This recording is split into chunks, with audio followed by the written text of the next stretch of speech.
Since the U.S. Attorney scandal came to light, justice has been served in the Justice Department. The Attorney General long ago lost the confidence of the American people and a majority of both parties in Congress. It's been a long and difficult struggle, but at last the Attorney General has done the right thing and stepped down. For the previous 6 months, the Justice Department has been virtually non-functional and desperately needs new leadership.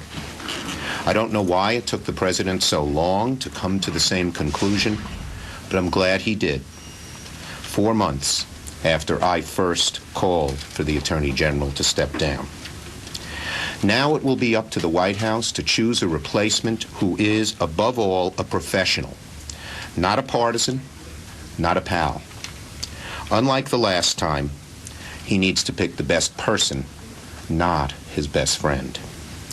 Democrats will not obstruct or impede a nominee who we are confident will put the rule of law first, above political considerations. We beseech, we implore the administration to work with us to nominate someone whom Democrats can support and whom America can be proud of. For more than 6 months, the Justice Department has been in complete disarray. Scandal after scandal after scandal has mired the department and created a vacuum of leadership. Today, the top 3 positions at the department are all vacant. There is no Attorney General, no Deputy Attorney General, no Associate Attorney General. The lack of leadership has taken its toll on this department, whose mission is a sacred one, to uphold the rule of law. And this department is of unparalleled importance to our government and our society, too important to let languish. It is unclear which straw, there were many, broke the camel's back, but it was clear that there were plenty of straws to choose from. The Attorney General presided over the political firings of U.S. attorneys and then stonewalled any attempt to find out the truth.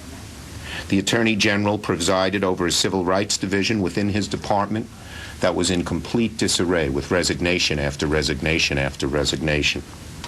The Attorney General conducted the department's affairs based on political ideology, not the rule of law. The Attorney General sought to mislead Congress, even when asked the most pointed of questions. He seemed to put wriggling away from the truth far above telling the truth. With every statement, he was always trying to get out of an uncomfortable position that he had put himself in by not telling the truth previously. So, under this Attorney General, sadly, the Department of Justice had less credibility than even FEMA. Under Alberto Gonzales, the Department of Justice was a sinking ship. The President now has an opportunity to right the ship and chart a new course. I hope and pray he does so. We Democrats want to work with the President to steer this ship so that in the Justice Department the prevailing winds are those of rule of law, not politics. It's now up to the White House to pick a replacement who will put the rule of law first and politics at the bottom of the list. And today, I say to the White House that we Democrats implore you to work with us. Don't choose the path of confrontation and throw down the gauntlet with a nominee that we will find it difficult to accept. We are willing to meet you in the middle of the road. All we ask is that you choose somebody who puts rule of law first. We're not looking for confrontation here. Ideally, the White House will come to us, work with us, and there will be no confrontation over this. Here are the criteria we are looking for. A person who can be a true leader rather than a lightning rod, a unifier, not a divider. A person for whom the rule of law is a bedrock principle rather than an empty slogan. A person of unimpeachable integrity. A person who has experience and can hit the ground running. There are many, many, many people who fit this bill. Ideologically, they may not be the same as any one of us, but as long as they put the rule of law first, we can find common ground on a nominee. The Justice Department is too important to be trifled with. Ready for your questions. And are you surprised by this? Were you surprised to hear this? And how about the timing in regards to this announcement? Well, first, as you know, I had called for this about 4 months ago. I guess I was the first to call for the Attorney General to step down.